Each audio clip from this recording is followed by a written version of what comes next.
In this video, I'm going to teach you how to integrate SendGrid with GoHighLevel. In order to do that, first head over to SendGrid.com and proceed to click on the Start for Free option in order to create an account on SendGrid. You can also click onto this button in order to see the plans that they actually offer. Once you have created an account, proceed to click on the Sign In option.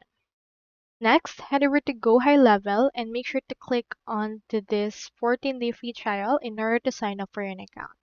However, if you already have one, just click onto this login to app. I have in here this documentation that can help us with connecting or integrating SendGrid with your GoHighLevel. So for the first step of that is starting off for SendGrid and going to your location settings in your sub account and getting your SendGrid API. To do that, just head over right here to your settings, click on API, and click on this Create API key. Once you have done that, just name your API key and then choose in here the API key permissions and click on Create and View. From in there, copy the API key and click on Done. Now you just need to add that API key to GoHighLevel. So input right here there. Just head over to your GoHighLevel, input right here your SMTP provider, which is SendGrid. Add the username, your email, as well as the password or the API key and click on Save.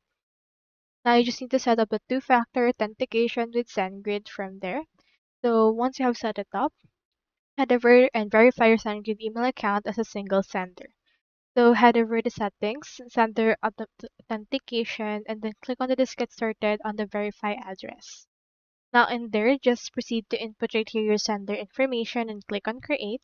And you can integrate it again and save it again and GoHighLevel and click on save from in there in order to save everything that has been happening. As you can see right now, SendGrid can be used as your SMTP on GoHighLevel. So that's all there is today, and I hope this video helped you out.